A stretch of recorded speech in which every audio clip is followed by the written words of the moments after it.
Hi, everybody. I'm Dr. Stephen Phillips, and I'm here with, Dana Parrish.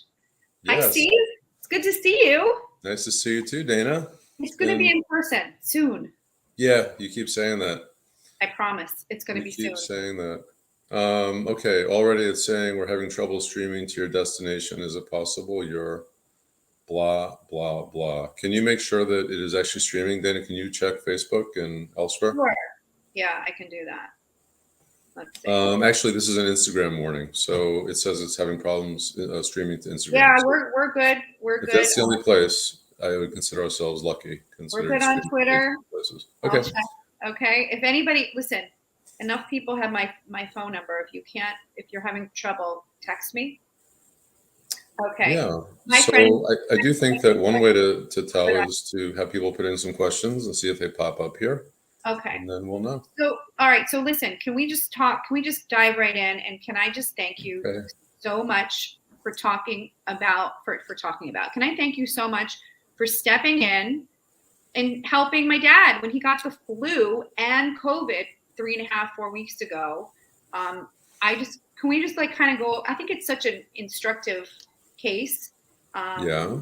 And you have so much insight to lend to the COVID community Well, this about is the early. type of thing that happens a lot of times with people who are older and, primary care doctors that are overrun or not interested or whatever the case may be. So, you know that my mom was going to be 90 in a few days, knock wood. And my stepfather, who's 91, and my brother, who's in his 60s with, considerable health issues, they all got COVID at the same time. And primary care doctor also didn't. It was a similar situation to your dad. And the risks of both my mom and my stepfather, of one of them, dying from COVID untreated, even with Omicron, were close to 20%. And They're that's like, all vaccinated. We should say, like, my dad had 2 boosters. He had 4 well, yeah, vaccines. they're all vaccinated, and my family was sick as anything, and your dad was quite ill, and Yeah, he was infected with both COVID and influenza B concurrently off season. That's the other thing people don't realize. They think that, they're not checking for these other respiratory viruses. And because of the isolation that we've had, relatively speaking, the social distancing, the mask wearing and such, we haven't had the acquisition of natural immunity to these other infections that, periodically throughout the year. And so many viruses, including influenza, are happening off season. And trying to get things like Zofluza sometimes at a pharmacy, it's like, okay, we'll give it to you in 2 days. nobody Well, knows what that is. I mean, I think we should just talk about what happened there because my dad went to urgent care. He was not given. They offered him Tamiflu, which is a drug that we don't like. It's neurotoxic. It doesn't work well. It's 5 days. Zofluza, which is spelled Xofluza. It's shocking me. My dad's primary care doctor didn't even know what it was. Okay. So it's safer. It's one pill. It's one dose. And then you yeah. also gave it to my mom prophylactically, which is totally appropriate. And Right. So it's indicated for influenza, and it's FDA approved for influenza, and it's FDA approved for prophylaxis against influenza exposure. So it also in vitro works extremely well for COVID, which no one really talks about. yeah, So there was one study using Zofluza for COVID, and in that one study, early on with the initial, variants of COVID, they gave it to people an average of 11 days into the illness, which we know now is way past the viral application phase and wouldn't be expected to work. If you give somebody Paxlovid 11 days into COVID, I don't think it's going to work very well. And if you give someone Zofluza or Tamiflu, more than a couple of days into influenza, it's not going to work very well. So that study on Zofluza for COVID is a really, in my opinion, just an awful, awful study.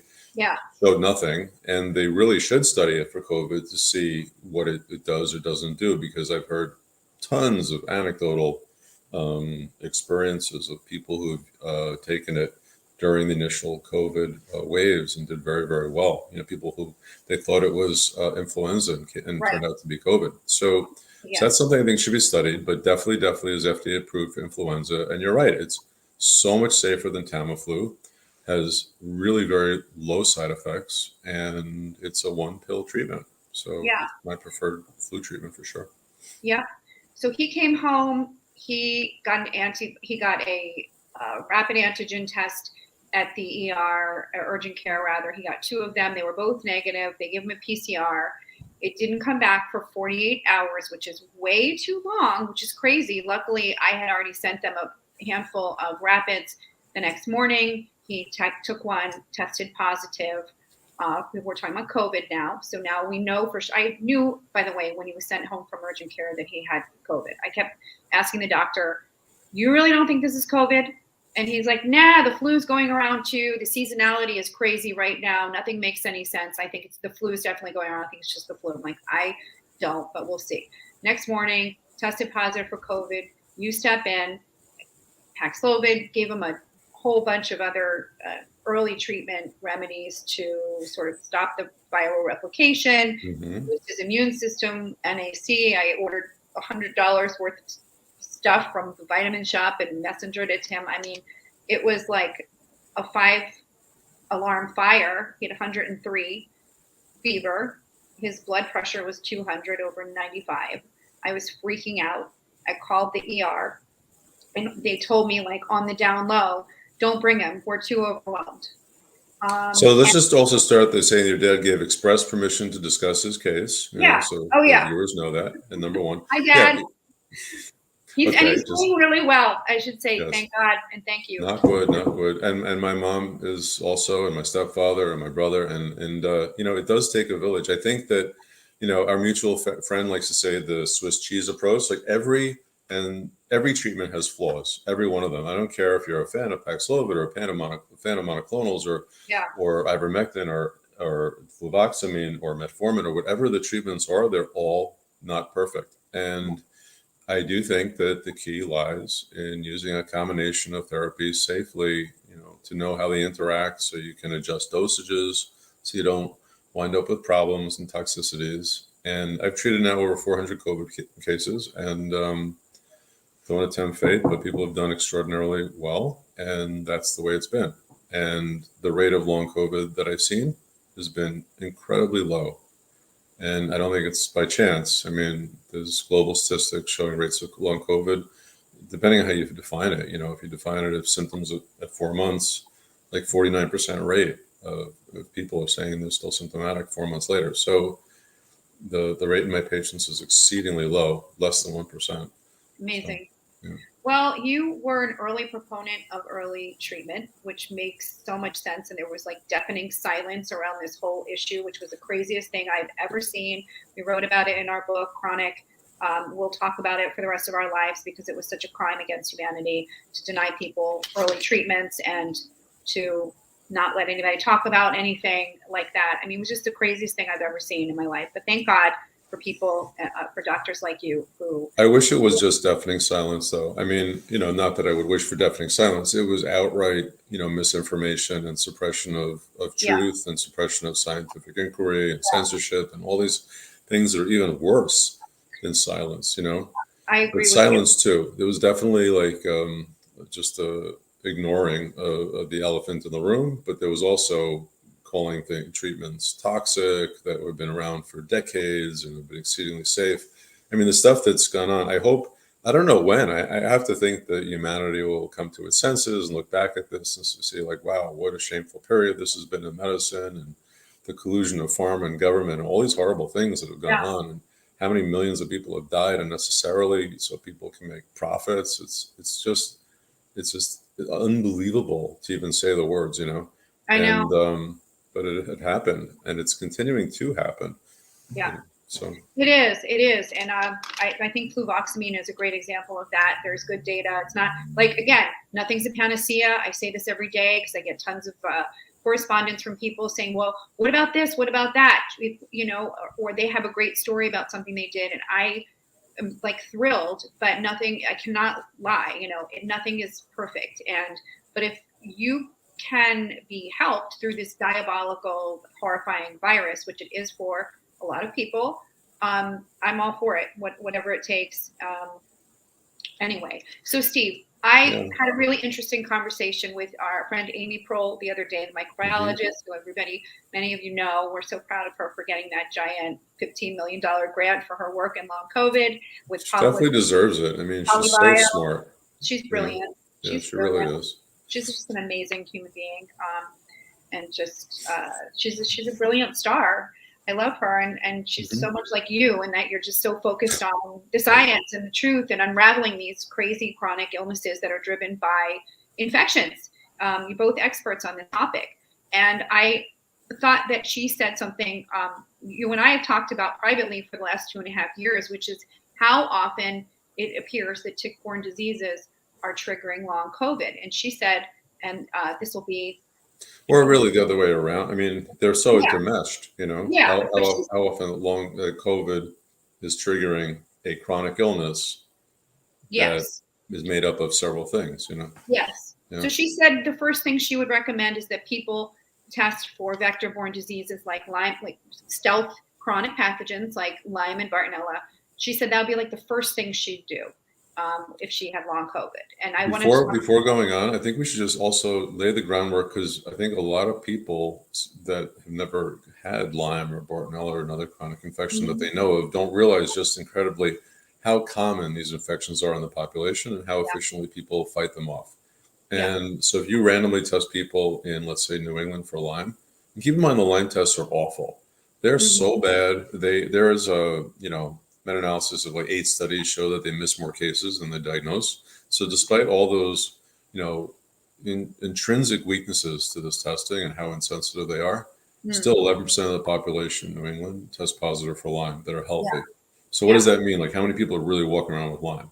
Probably more than 11%, And Absolutely. these are the healthy people. And what happens if they get their immune system messed up for whatever reason? And whether it's steroids, whether it's COVID or a cancer or something else, like if it gets off kilter, what happens?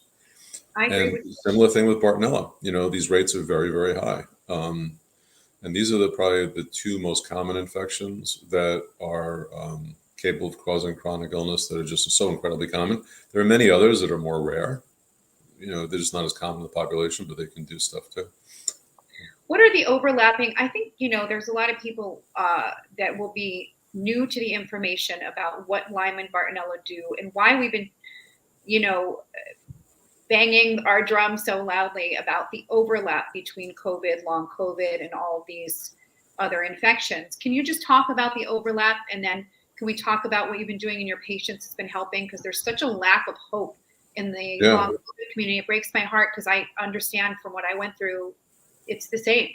Yeah. So, vector-borne infections, despite how common they are, they've been largely ignored by the mainstream of medicine, and that's the unfortunate truth. So patients with things like chronic Lyme have been fighting this battle of, say, hey, look at me, recognize this, for so many decades. And I know the people that watch these videos don't all have chronic Lyme. Some do, and they don't all, and the people that don't realize what's been going on behind the scenes for 30 years.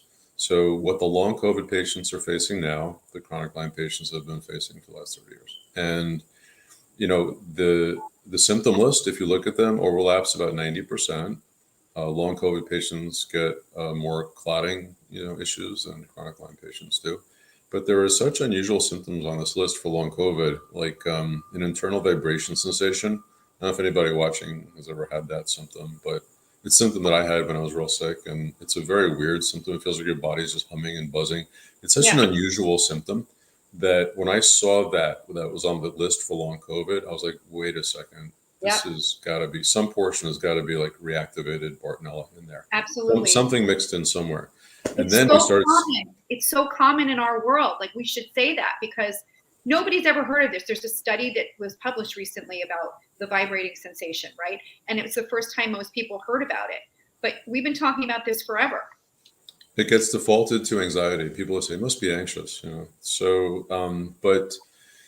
so now, since COVID and the vaccines have been around, we've had patients who've had immune dysregulation after getting both COVID and sometimes after getting COVID vaccines and calling the office to say, my Lyme is back. So both of them can be a shock to the immune system. And I had the same conversations with these patients. I said, if you didn't know that you had Lyme before, and these are people who've been well for like 5 or 10 years after being treated.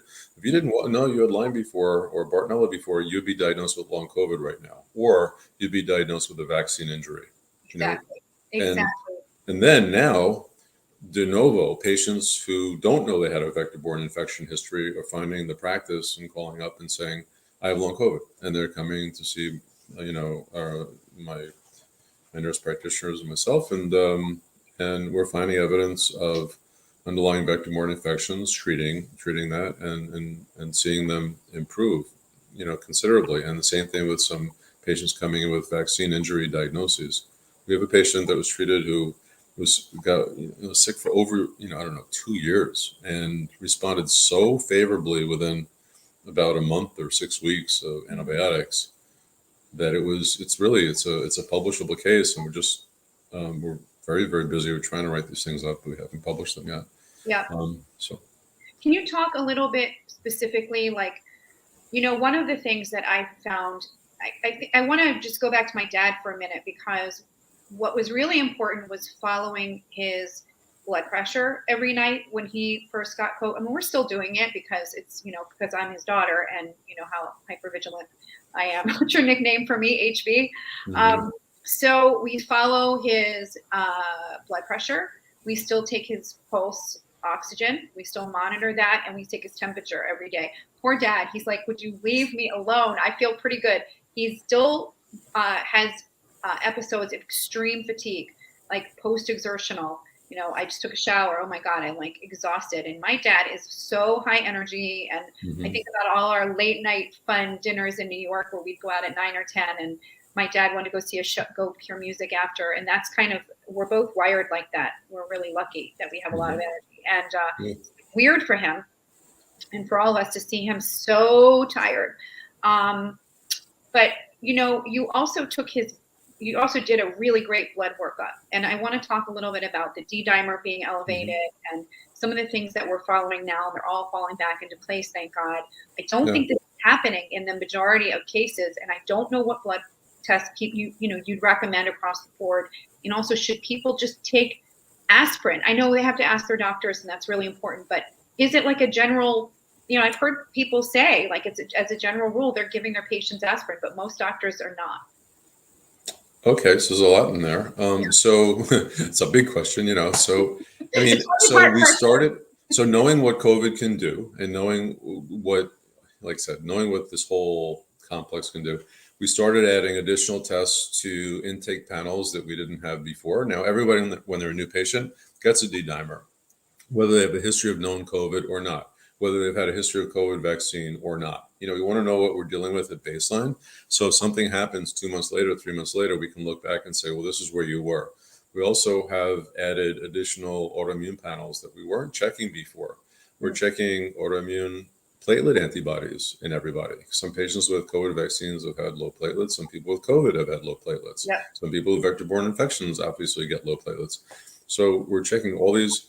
They said it was a large panel to begin with beforehand. It's larger now. And, a remarkable amount of people are coming in with these autoantibodies, and a remarkable amount of people are coming in with elevated D-dimers.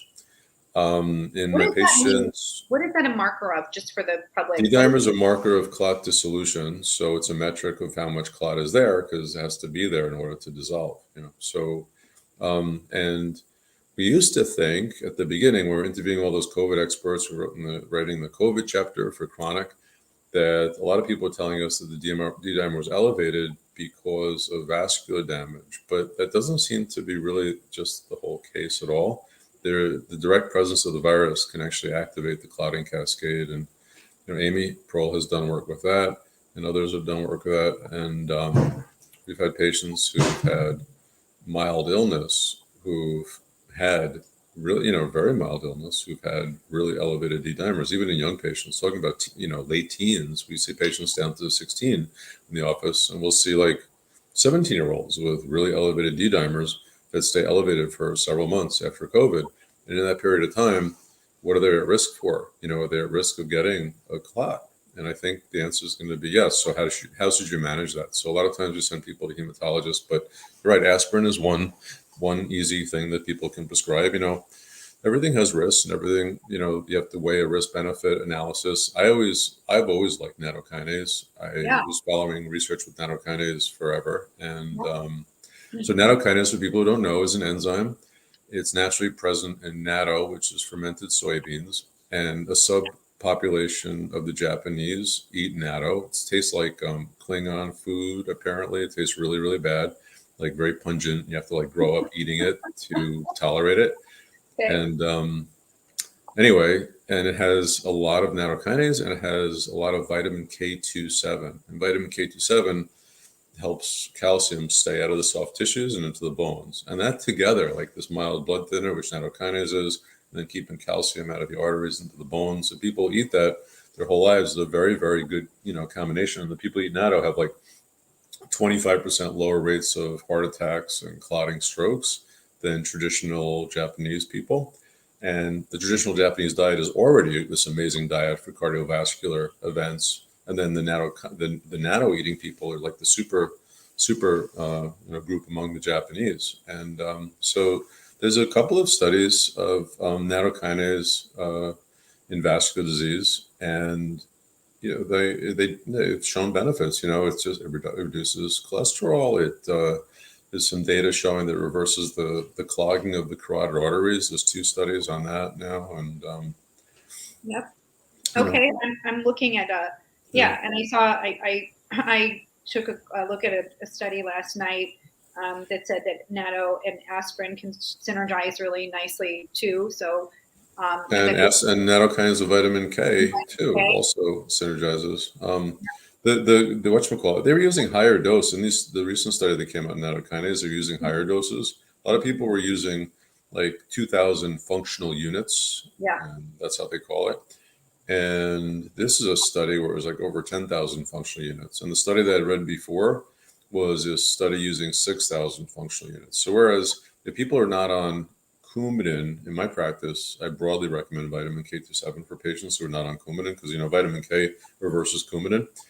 But even though vitamin K is important for clotting, taking more vitamin K is not thought to cause increased clotting. So that's the thing that people should kind of know and not be too nervous about that.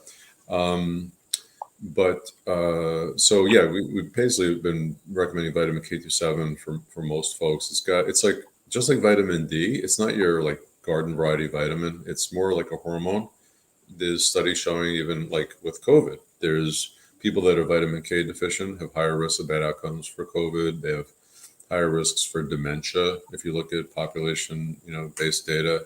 Good point. Can you talk about what the level should be? Because I know my dad had a great level of vitamin D. It was like 65 or 55. I don't remember, but yeah. So anything between like 50 and 60 is considered pretty much ideal. There's some people think for COVID they want a little on the higher end, like 55 to 60. Okay. But too much vitamin D is bad. Is actually associated with premature aging. It's a whole nother topic, but vitamin D is important for many, many reasons. And one of the things it does is it kind of regulates autophagy, a cellular clearance mechanism.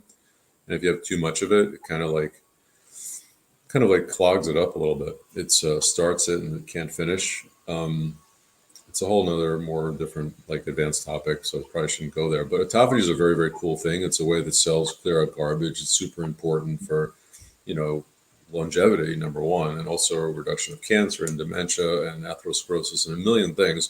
They won the Nobel Prize, I think it was 2016 or maybe 2017, for the people who discovered autophagy. It's extremely important, but it's a really complex topic. Probably be on this talk. Well, and you've done some amazing talks on it, and we'll do another. I think it's great, but it's not user friendly. It's not a user friendly topic. We'll do a user friendly one. Let's do one next time because I think it's an incredibly important topic. So people are sending me questions. If it's okay, I'm just going to and I see them here asking you some questions. Well, while we're on this topic, somebody's asking me whether there are other supplements with vitamin K or anything else that can help prevent blood clots. This is somebody who had a bad case of COVID and is asking. Yeah, so the question is, can they combine though? So there are a few different blood thinners of the vitamin K, the nattokinase kind of ilk. Nattokinase has the most kind of historical data with cardiovascular disease, whereas things like serrapeptase, also called serrapeptidase, has the most anti-inflammatory of the three, and then kind of like lumbrokinase is in the middle. Yep. So for cardiovascular, I tend to lean toward nattokinase in people that have a lot of arthritic kind of complaints, we tend to favor serrapeptase for those folks. In terms of other things that help thin the blood, there are so many supplements that thin the blood to a mild extent, and we don't know how to measure the cumulative effect all that well. I mean, if you look up side effects like oil of oregano, for example, or garlic, or their curcumin, it's a nonstop parade of supplements that thin the blood to a small degree. They inhibit platelet aggregation and things like this. So I think that eventually there's going to come a time that there are risks from too many things, and how do you do this balance? I mean, the data with nattokinase, even in higher doses, does seem to show a really good safety profile thus far. But admittedly and unfortunately, it's a over-the-counter supplement, not funded by big pharma. They don't still have the good big studies that we need in terms of everything, in terms of prospective randomized control, the whole bit. So I wish that they would take an interest, but I don't think they'll ever have these really, really large studies that a pharmaceutical company would do, because no one has an interest in making a lot of money on it. That's true. That's unfortunately the truth. Okay, so I wrote down some other questions that I got. Psychiatric manifestations of COVID and Lyme. What are they? And how many cases, when people come into you with chronic illness, how many of them have new onset or any onset of anxiety, depression, OCD, insomnia, those kinds of things? And what do you do? In our patient population, or in the, it's pretty much parallel. Long COVID patients are paralleling the chronic Lyme population. It's overlapping pretty much to a T. I'd say it's like 40%. And when I say 40%, I mean 40% have something very significant. Because you could say like the whole world is messed up, right? You could say 90%. There's so many people are neurotic or slightly obsessive or slightly anxious or slightly depressed, But I'm talking in terms of significant things where it's impacting their life and having anxiety that's they're, having to take medications for, or antidepressants or things like this. It's like 40%. I mean, there are people that can't leave the house. Yes, I know. There are people that can't leave the bathroom. Yeah. Right. I have patients with OCD that have flipping on and off switches for 6 hours. They can't leave the bathroom, literally. Yeah, no, I actually know somebody with a child like that, and it's really, really amazing what infections can do to the brain. And I think it's largely unknown. I think people are now sort of putting it together because there's so much.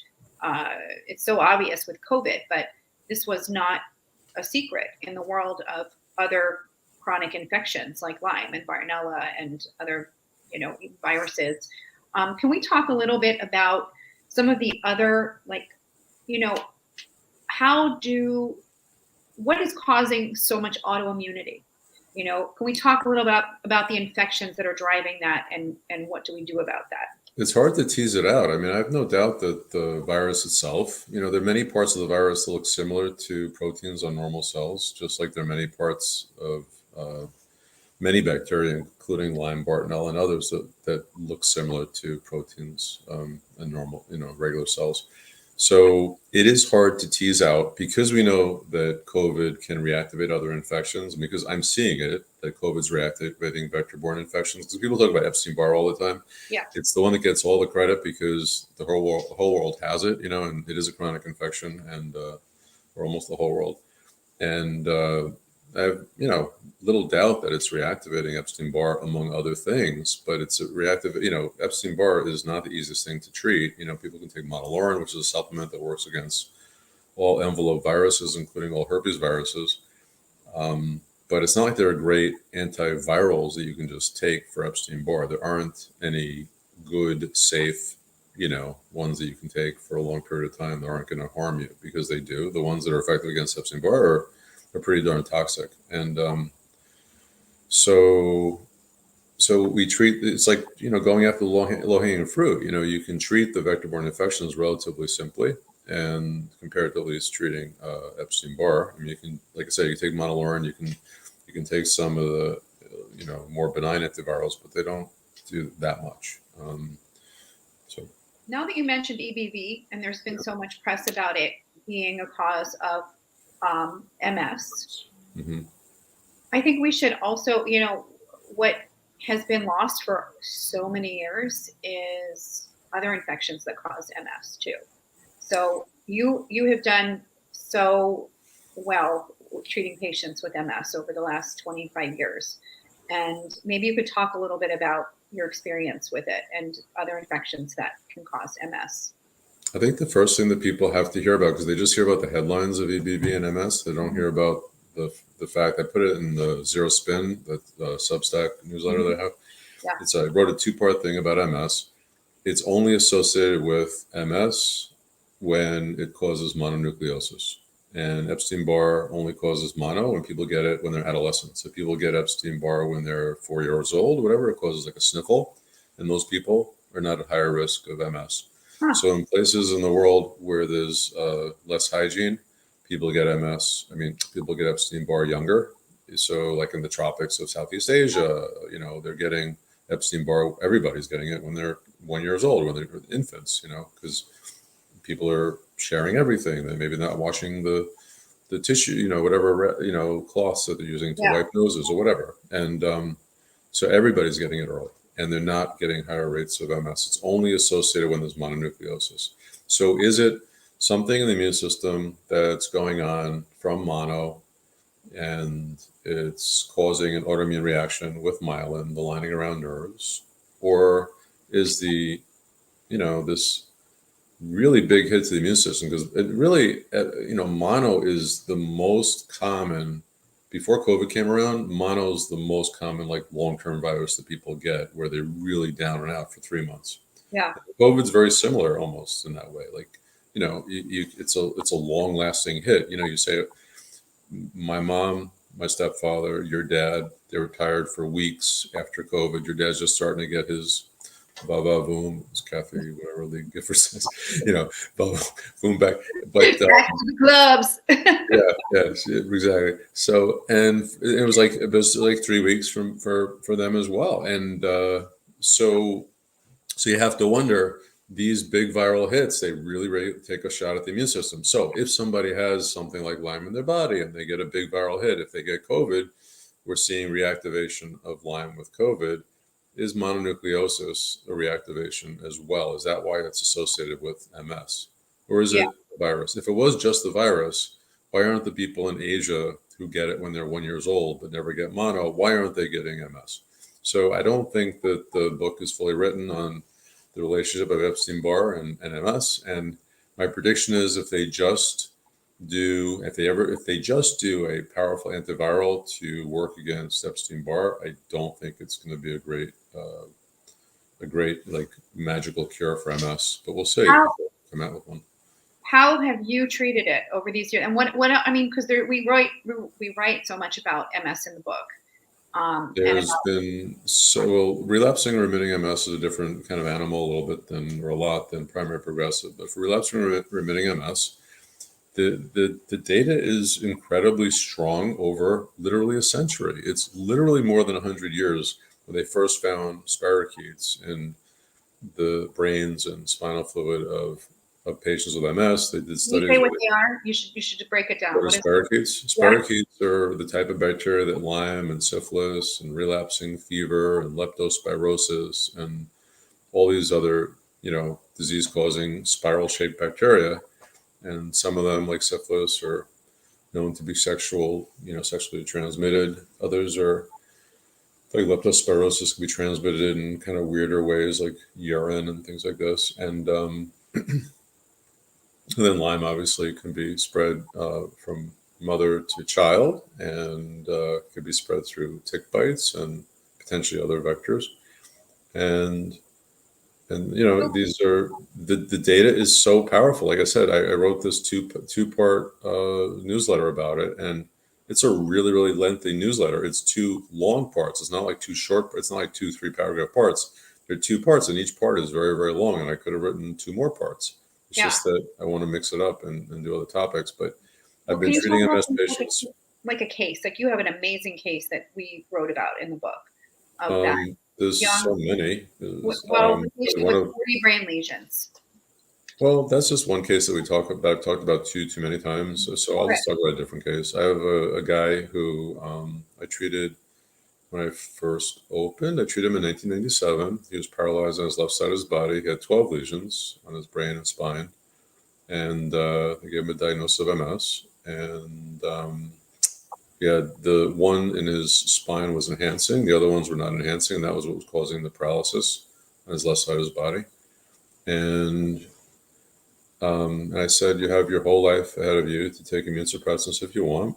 And he knew he had Lyme before. He had erythema migrans before. He had a Lyme diagnosis.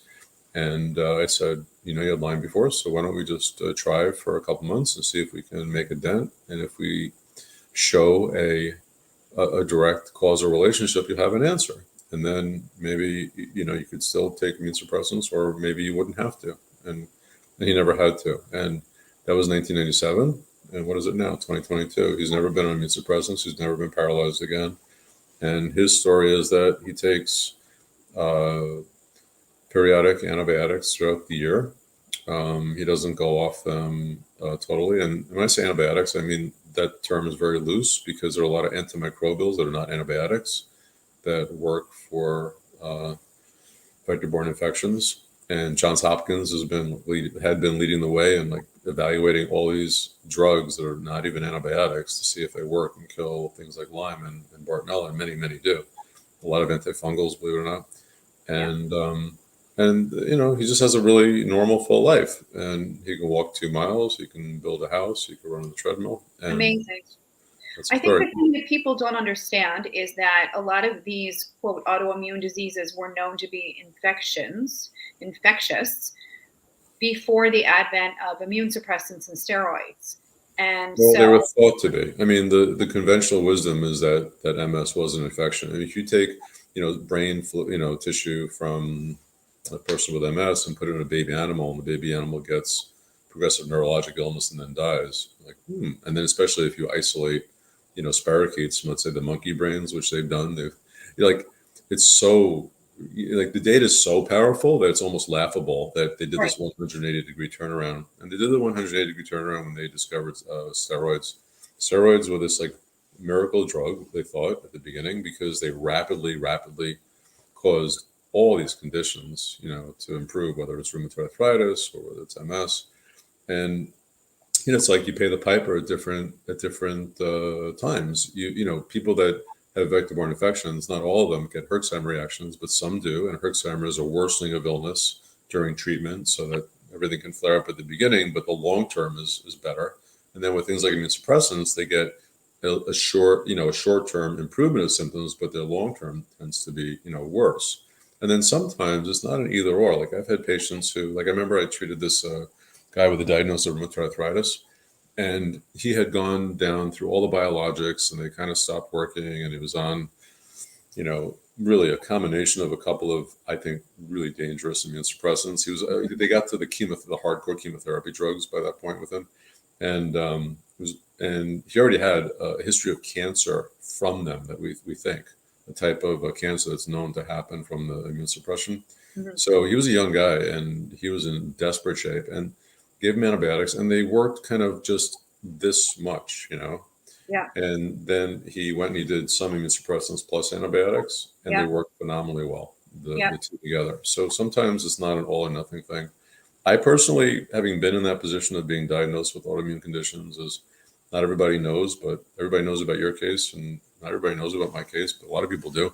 But I almost died from bartonella, and I had Lyme before, and Lyme was never disabling for me. I was fully functional, but it was kind of stubborn.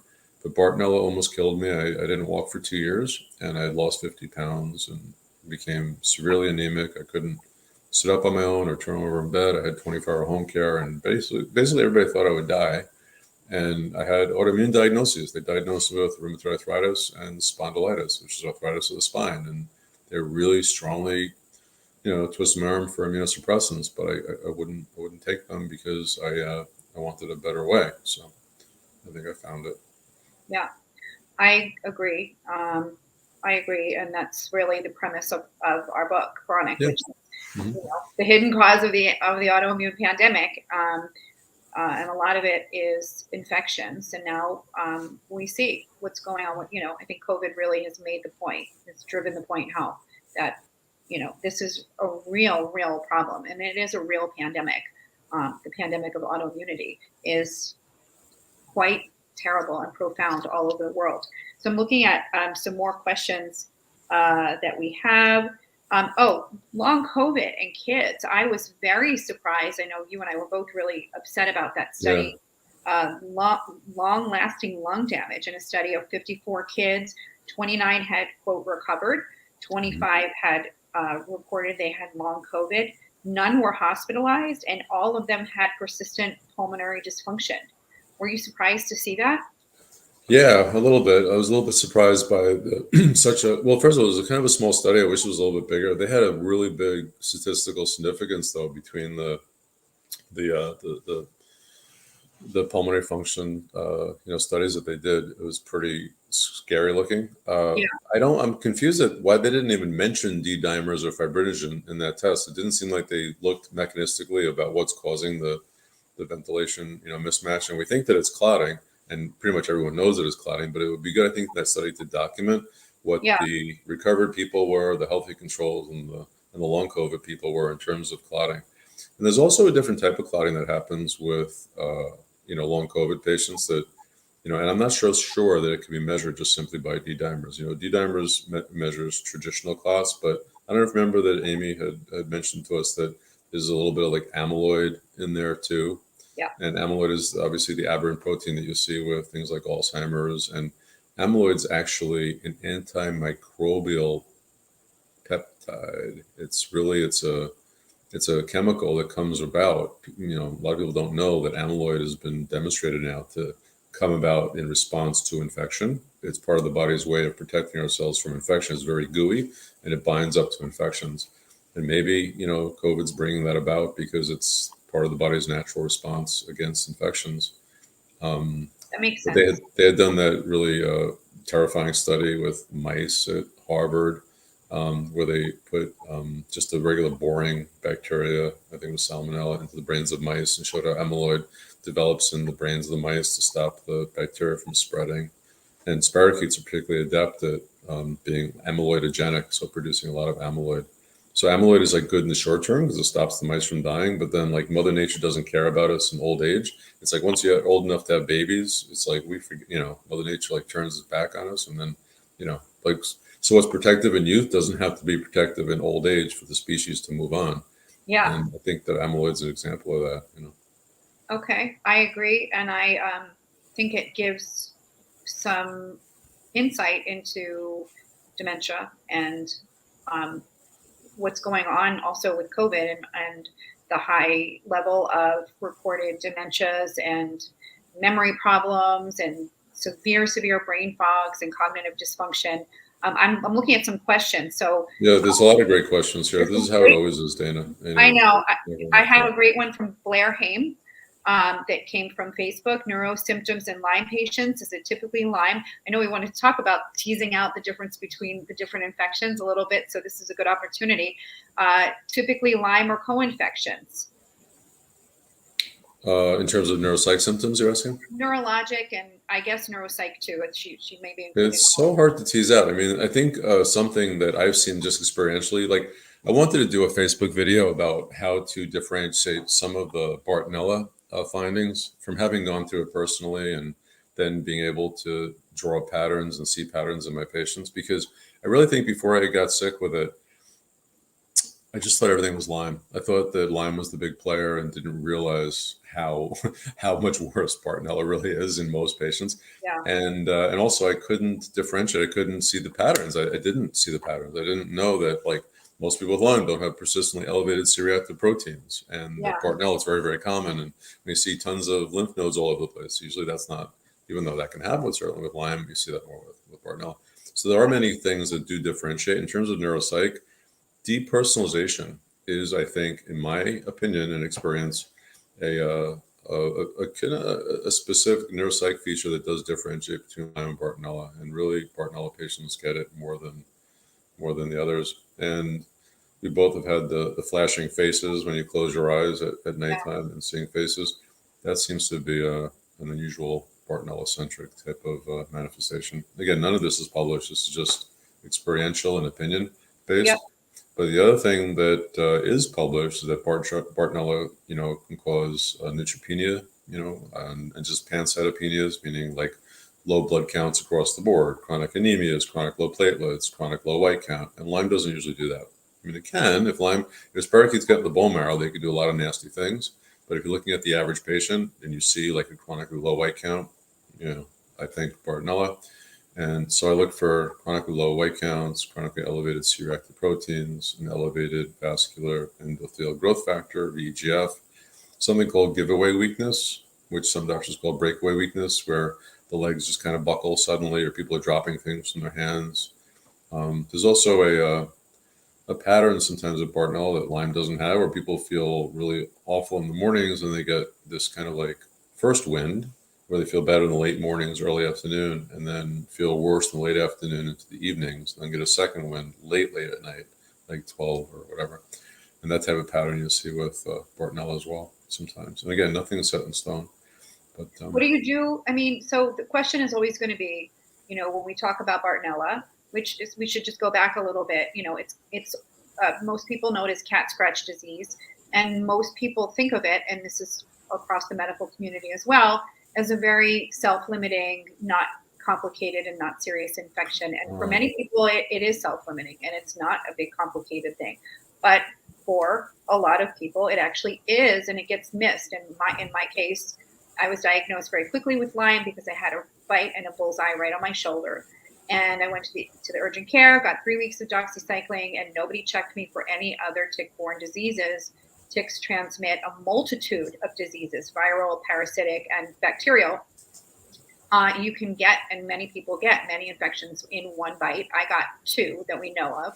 Nobody checked me for Bartonella until I got to you, doctor number 13.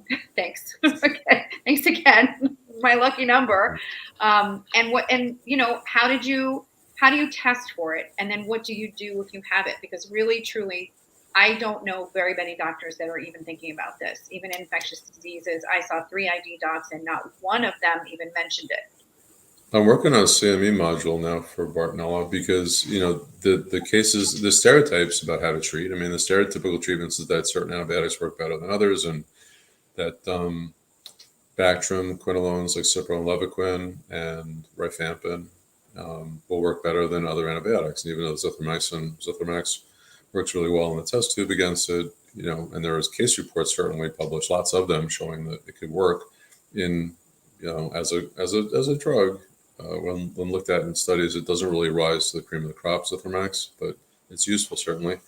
And I do use stereotypical treatments. I will use tetracyclines in combination with rifampin or Bactrim or quinolones. But that's tests that people could ask their doctor for. Well, so hold on one second. Yep. But one thing to say is that there's so much eccentricity in how people respond. It's crazy. So in my case, like when I had Lyme before Bartonella, I didn't respond that well to doxycycline. I responded much better to tetracycline. And I didn't really respond well to minocycline. But it wasn't a very serious case of Lyme, and I didn't really have to explore like a million drugs. So then when I get Bartonella, I'm taking lots and lots of tetracyclines, doing nothing. I took minocycline, did nothing. I was given tigacycline, which is an IV derivative of minocycline, which is probably like one of the worst drugs in the world, in my opinion. It was a horrible, just disgusting drug, and it barely did like anything. And then doxycycline for me was like the humble chickpea, like packed with nutrition. It's like this little thing. And it worked really, really well. And why didn't tetracycline work? Why didn't minocycline work? Like, why doxycycline? And so you get that eccentricity with Bartonella sometimes. So one of the cases that I'm writing up now is of a patient who was in a wheelchair for a long time, and she was on 15 months of rifampin, and it really wasn't a big wow at all. And the response to Bactrim, everybody thought it was an allergy because she got so almost deathly ill from a single Bactrim. Like, this has got to be an allergy, but it turned out to just be the worst Herxheimer ever. And I had to give her like a crumb of Bactrim, and she worked up over a year to full dose Bactrim. It's the only thing that's worked. And she's done everything. She's gone and done the most extreme alternative therapies and all around the world. And yeah, so that's a case that I'm writing. She's extraordinarily well documented for Bartonella. She has a Bartonella antibody that's positive. So this goes back to your testing question. A Bartonella PCR, which is a DNA test that's positive, and a nerve biopsy that showed Bartonella attacking her nerve. So she's one of my best documented Bartonella cases. And meanwhile, rifampin for so long, it was like kind of, it was like so-so. I mean, Bactrim was definitely, in her case, stronger. And I have other people where rifampin is stronger. And I have other people where Cipro is their strongest thing, but then their tendons hurt. And then I have other people that tell me that liposomal artemisinin is better than anything they've ever taken. And meanwhile, it's not at all studied for, I know. And liposomal artemisinin was so I've taken, thousands of dollars of herbs that did nothing. And I was like so against herbals for so long. And then I took liposomal artemisinin and my knee blew up because I was really a lot better at that time. And my knee blew up like this big again. And I was like drenched with sweat. And I was like, oh, so that's how an herb's supposed to work. And that was the first herb to really work.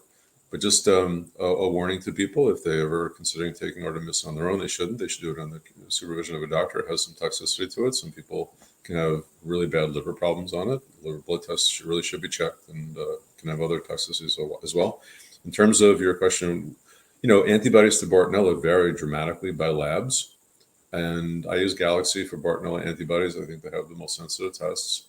The PCR testing there is very expensive, though, so I don't end up doing it very much because, it's a lot, I think, more reliable to rely clinically once the diagnosis is made, because if somebody still feels like garbage and they still respond to antibiotics and still get Herxheimer's and they still improve and the PCR is negative, I'm going to believe the patient more than the test is what I'm saying. And so I don't end up spending patients' money too much on a lot of repetitive, tests. Let me see if I can still prove that it's there, But I did have a patient recently who had negative Bartonella antibody testing at the beginning, and from day one, I told her I think it was Bartonella, and she had positive Lyme tests at the beginning, but she had an elevated C-reactive protein chronically, and lymph nodes all over, and a lot of inflammatory, disorder type symptoms, and then she turned Bartonella antibody positive during treatment. And then when she was a lot better, she went off treatment and she got recurrent diverticulitis, and they had to take out like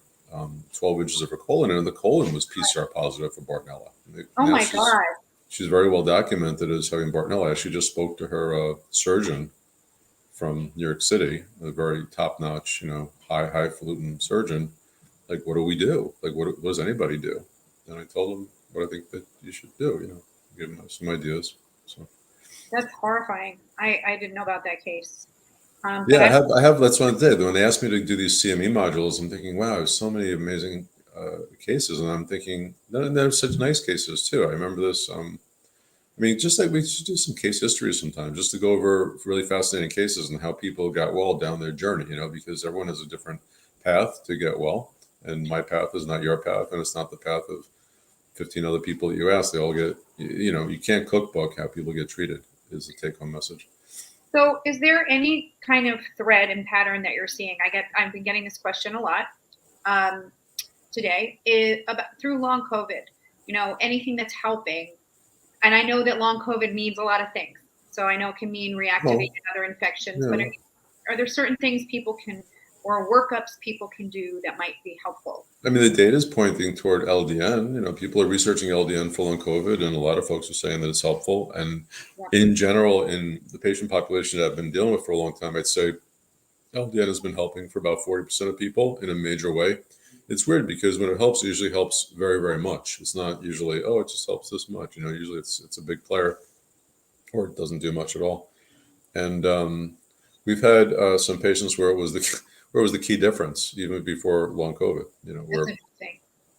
where LDN made the difference. I've also had some patients where ivermectin made the difference. Again, way before people thought about ivermectin, I was using it for 10 years because it's an immune potentiator. It normalizes the immune response. And if you normalize the immune response in somebody who's chronically immune suppressed when they have an infection, people don't kind of talk about that having these chronic infections does suppress the immune response. It's kind of how it's part of the reason they survive. Yeah, absolutely. I keep looking at Xander. Had a really good comment here asking about chondroitin and follow-up. Thank you for following my interests so closely, Xander. No, I have not gotten answers, though. I wish. I have not gotten answers about, how to increase, chondroitin 6, and the reference paper. That's very nice. So so chondroitin is a really interesting chemical because it's not just potentially good for, for joints. It has benefits for vascular disease, and there's certain types of chondroitin that may be very, very good for restoring neuroplasticity. Okay. But I haven't been able to tease that one out. And the truth is, I've just been so swamped to bug these researchers. Normally, my stance is like my mom. I'll just send out an email, and then somebody won't respond to me. I'll send another email. Not my mom sends people emails. She just called, something different. But I just would send these authors that I don't know from around the world an email. They won't respond. I'll send them an email every week until they respond. That's my usual thing. Now you can just tweet them. Now they're all on Twitter. That's where all the science is, and you can just get an answer in like 7 seconds. Yeah, it's absolutely incredible how much breaking news happens. I was talking to a friend of mine who has a podcast the other day, just how much breaking news they find on Twitter. My dog's running up to me. She's giving me my cue that we're almost at 6 o'clock, which is dinner time for her. Oh my God, Lucy. Yeah. So, and are there any other questions that are burning on people's minds that you wanted to answer before we go? And I haven't had a chance to scroll through this thing. People are frequently, let's see, metals, autoimmune, bad diet. I mean, some things are self-evident that people don't do it. So many people have crappy diets. It still amazes me. Let's see here.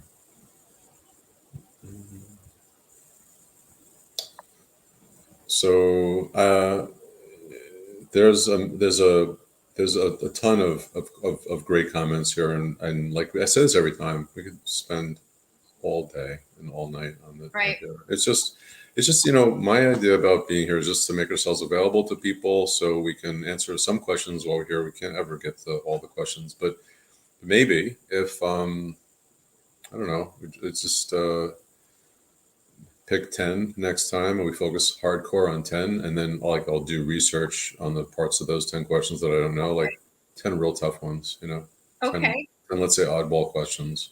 I like the oddball ones, something I can be curious about. Okay. But the take-home message that I have, if I had to summarize everything, I would say to people to take vector-borne infections seriously when it comes to long COVID, because at first I was on the fence. It's the same thing with everything. I don't jump in both feet with things. When I start to realize that there's really something to it, then I say, wait a second, there's really something to it. I'm not saying it's causing every aspect of long COVID. I firmly do believe, based on the literature that they've done, there's too much science to say that this virus does not persist. It persists. The virus sticks in the body for a long time. What does it do? It causes clotting. It causes immune dysregulation. What does the immune dysregulation do? And that's the ticket. Like, what do we dysregulate? What's happening when we become dysregulated? And if you have to question that, like, look at any immune suppressant commercial when they warn of the side effects. And they say side effects include, dilated cardiomyopathy, new onset of heart failure, new onset of inflammatory bowel disease. Why would immune suppression cause heart failure? Why would immune suppression cause inflammatory bowel disease? Why would immune suppression cause long COVID? Because you're suppressing infections. I think we actually need to say it, because I remember that light bulb when it went on for me years ago, when I recovered from Lyme and got really mad about the whole landscape and like all the people suffering and not getting any answers because nobody knew anything because it was all covered up. It was insane to learn about this. So, I think that I read today that pharma is 75% of advertising on television. So unbelievable. How can news programs be impartial when this is what I said when they were interviewing us? We people, because some of the interviews were in national markets, so people have seen them wherever people live. But we did 150 interviews, like local stations, whatever. But every local station is every station. They're all supported by pharma. How could I go out and say, hey, you know what? It may not be the best idea to give people immune suppressants for their whole lives, and we're born and blessed with this immune system. Maybe we should Right. foster it and make it stronger and weaken the pathogens, you know? Right. And Well, like, there's no money in cures, as we always say, right? There's money yeah. in chronic incapacitating long-term illness. This is our fear about long COVID. We want people to get cures for antivirals and antimicrobials and therapeutics to be developed that actually gets people off of the merry-go-round of taking millions of drugs. I don't personally take anything anymore, and I haven't for a long time, a few supplements here and there, but I generally don't take anything. And I never thought that was going to happen, considering, how sick I was and how many symptoms I had. So I'm living proof. You're living proof. And can we do this again soon? It's been too long. We both. Yeah, Xander has a good question. Xander's got good questions. Do you see? Not that everybody doesn't have good. They all have good questions, but these are high tech questions. Misfolded synuclein, alpha-synuclein proteins related to neurodegeneration. The answer is yes. So that's related to Parkinson's and Parkinson's plus. Alpha-synuclein is the analog for amyloid. It's more like an intracellular protein versus amyloid is more extracellular. And so alpha-synuclein, for example, has been studied with mice to stop viruses from propagating. And if mice are bred not to have the ability to make alpha-synuclein, they'll die from a viral infection in their brain really fast. So it's the same thing. It's like it protects the mice and youth from these viral infections. Then there's a lot of things that can produce alpha-synuclein besides infection, exposure to certain pesticides and chemicals that cause oxidative damage in the brain. It's like domino effect. It's almost like a prion. These proteins that cause neurodegeneration, once one is misfolded, it'll cause the next one to misfold. So it's like a combination of infection and then this like chain reaction also. The dementia is a very, very complex, weird topic, but I know we're running out of time, so we'll say goodnight, I guess. I miss these talks, Dana. We don't talk. We don't do as many videos as we used to. We should do these more often. We should. I would love that. Really. Maybe we can do another one next week, and we'll focus on some burning questions and some weird topics like we like to do anyway. It's interesting and it's informative for people, because I think a lot of this stuff just doesn't get publicized, and it's really the heart of the matter is infections causing chronic illness and how we can get people actually to feel better.